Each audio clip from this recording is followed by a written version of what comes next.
Yes, thank you. So nice to be here. I'm sorry to say that I am pretty much the only thing standing between you and a cup of coffee for the upcoming 25 minutes, so I'll try to stick to my time. Thank you for having me. It's a true pleasure. Yes, I am a world champion in barbershop singing. It's super nerdy. Any barbershop singers in the room? No? No? Okay, good for you. Anyway, so yes, my name is Monika. I'm 38, and I have spent the bigger part of, I think, 15 years now in building different kinds of brands. So anything from ice cream to shavers, to alcoholic beverages, to 5.1 sound systems, you name it, and now recently also joining and taking a big stab of the gig economy with Uber. It's been a fun ride for me career-wise, but there's a reason why I want to show this picture, and it's not only to embarrass my husband, not only to show off my very cute kids, but also to show a little bit that I am perhaps a very non-typical tech hire. I am probably the least techie of all people at Uber. I am one of the oldest ones in Nordics. That tells a lot. And I think, it's important to say that there is a change in how tech and digital start to see their marketing skill sets and their marketing people. And I am a living and breathing example of that. So obviously, these big tech giants have historically been known to hire super awesome engineers and really digitally native marketing experts. They're Martech geniuses of this world. So of course, it's a bit surprising when they bring in a mother of three, living in suburbia, only been working on very traditional consumer brands. And that has been true for many markets at Uber. To bring in people with just a little bit of an old-fashioned marketing experience into this world of ever-changing tech development. So, super exciting, and this is one of the topics for what I want to talk to you guys about kind of going from super tech to superhuman. How do you grow and develop and thrive within tech without losing the human connection, but actually how do you enforce it through humanization? So a lot of things that happen in terms of marketing becomes very much data-driven. We're getting so it's very easy to start to calculate an ROI, and it's very seductive to think that you can measure anything within marketing, right? Because obviously you can then put a price tag to your investment, and you go, that was a successful marketing campaign, right? But actually, what I'm all about and what I love is the fluff. That very intangible thing that no one can put a price tag behind, but that actually makes you guys love the brands you have at home. I bet you have about 20 brands in your house today, which you've bought for years and years and years, which you wouldn't imagine changing, but you're not really sure why. So no one told you that ketchup actually tastes better than the other ketchup. You just seem to buy it all the time, because there's something there that kind of connects you with the brand. Whether it's a perfume, whether it's a personal cream, whether it's a delivery service, there's something there beyond the numbers. And this is also where tech has a great challenge. So, a new era of brands. I think every kind of marketing master thesis today starts with something like this. We are entering a new era of brands. Or we live in an ever-changing world. But it's never been true more so than it is today. If you look at the Interbrand global brand list, about 10 years ago, it looks pretty much like this. No surprise, pretty big consumer brands still kind of linger at the top, right? You've got some platform digital pieces coming in, but still a very traditional list. Now, 10 years later, that list looks completely different. So all of a sudden, you have this digital platform, tech advanced, very, very modern brands coming in and stealing the attention of consumers and also, obviously, the money in the market. That's all good and well. But what are the challenges for these transformative tech brands that seem to sometimes become forgotten? It's this guy. It's not Jim Carrey, well, it is Jim Carrey, but it's the consumer. So consumers today are assholes. I know, right? So you're going to remember one thing from today, it's going to be this sentence. They're assholes because they're never happy with you. They demand utter control, they want full transparency, they want amazing devotion, and they want all of us, all the brands and all products to completely change when they say so. So they want tech to help them in this crazy life that they're living. So this kind of very random, journey. They're being bombarded with brands and messages all the time. And tech is basically supposed to do like, let's see if this works now, like this. Make my life simple. That's the #1 ask from consumers. What's tech supposed to do? Make my life simple. But what's the other thing? Make my life simpler. So the only thing that's faster than the pace of innovation today is the expectation of that pace. Think about that for a moment. So by definition, you're already late. You're already not delivering what the consumers want you to deliver. How ungrateful is that? So you're sitting with a bunch of engineers, and they're coming up with these amazing solutions and great user interfaces and great brand promises, and the consumer goes like, well, I don't know. I sort of expected more. So like big platform brands such as Uber, right? So we want to become this big platform giant. We want to make sure that we enable amazing mobility in all of the cities, and we want to have the seamless interface with all the mobility solutions in the world. We're already late because that is what all of you guys already expect from us. You want to go into one app and you want to find your bus, your scooter, your bike, your subway, your airplane, your Uber, your taxi. So by definition, we're already late.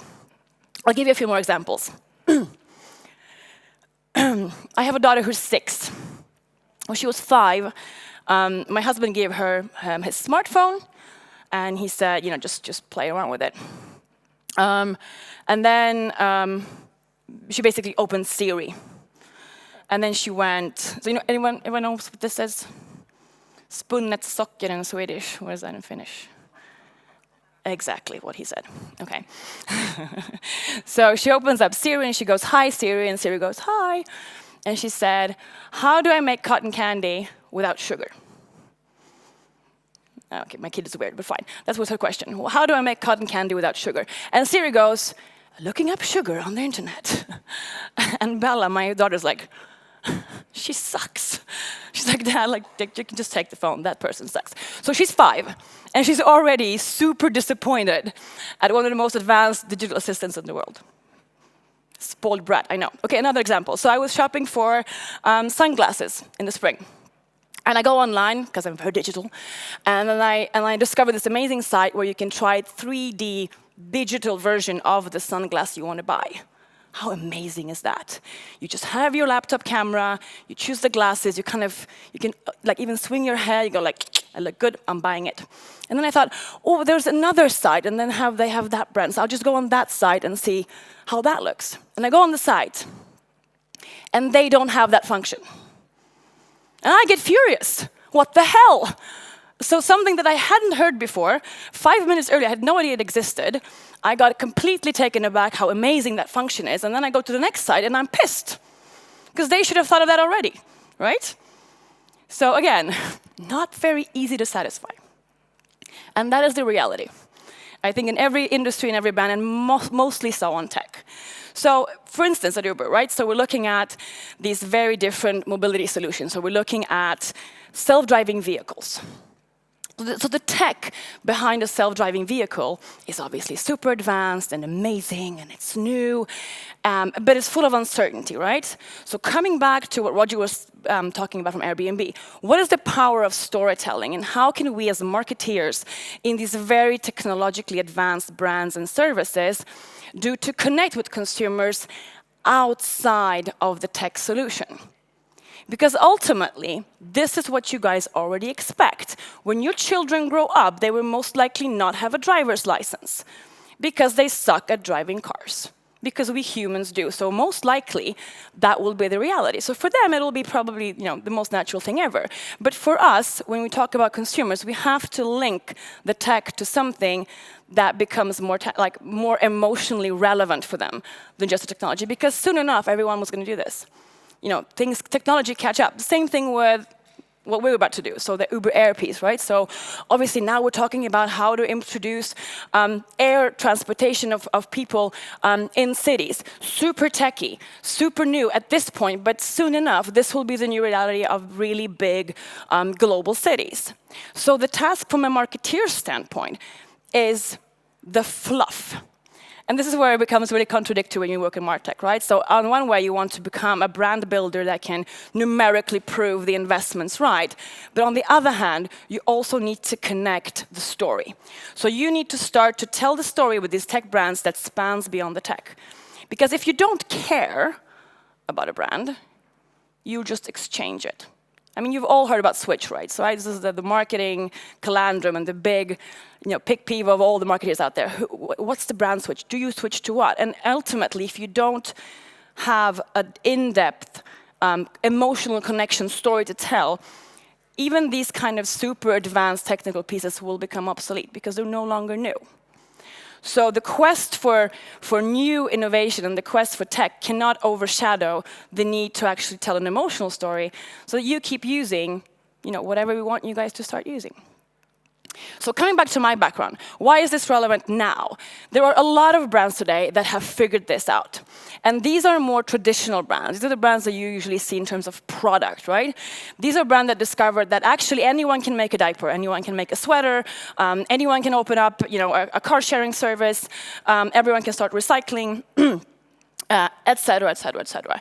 So the way to differentiate and the way to become distinctively different is to tell compelling stories with which the consumer connects. And I don't think that tech has gotten caught up with that yet. I think that the tech brands today think, well, actually, we are so far ahead of our time that we don't have to tell a story. But what happens, or what tends to happen, when you don't tell your story, someone else tells the story for you. And Uber is no different. You all know the different stories about Uber. And I think by staying silent and not telling a compelling story about what we believe in, media tells it for you. So if you want to, gain world domination and get commitment that goes beyond just launching your product, you do have to start to engage proactively in a storytelling that goes beyond technology.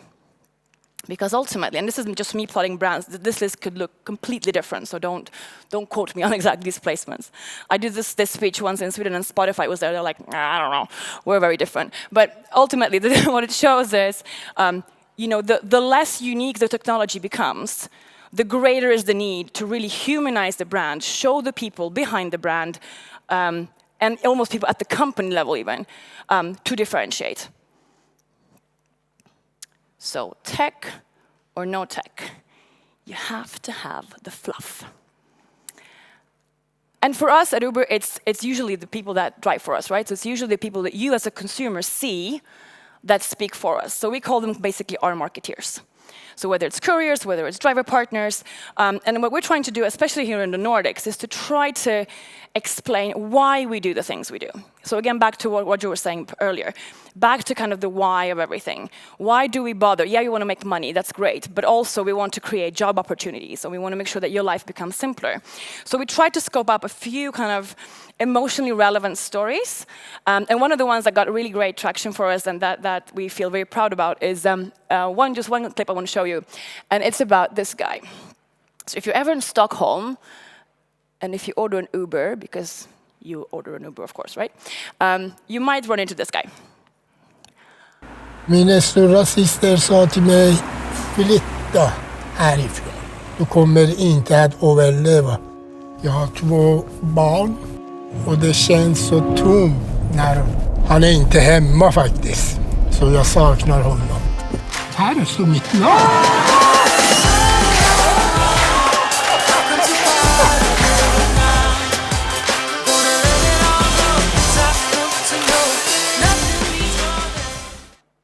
So a very, very short version of kind of a statement piece of who is this guy, why is he important, why do we want to celebrate him, what has he done for us?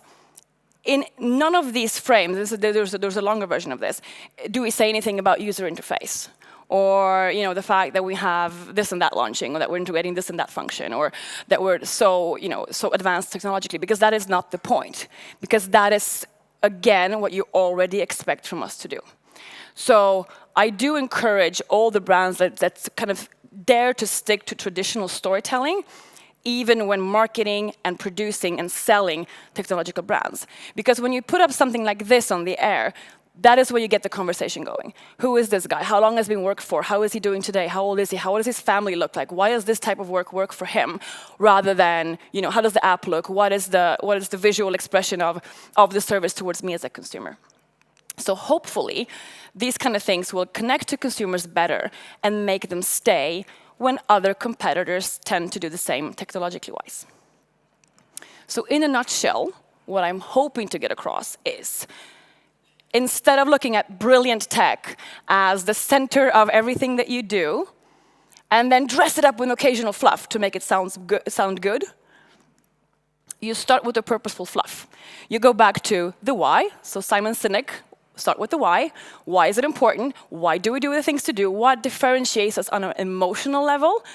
So that when you want to go from the airport to the city center of Helsinki, you automatically put up the Uber app. You don't really know why, but you just do it because you feel connected to the brand. And then you become customer obsessed. So you listen to consumers when they tell you that you're not good enough. And I think this is also where tech kind of massively tends to fail, because we're so in love with our tech advancements, and consumers are like, moderately impressed. So talk to consumers, acknowledge the fact that you're already late, see what's important to them, and then make sure that you start with why they even bother to talk to you. And then, on the very end, you have the brilliant tech. Should be one more. So, and that's the way the consumer will kind of access your product or your service. But that's on the last step of the funnel. Because if you haven't done the middle, I bet you someone else is going to get a more brillianter tech solution out there, and you're screwed. So, in the end, it's all about the love. Thank you.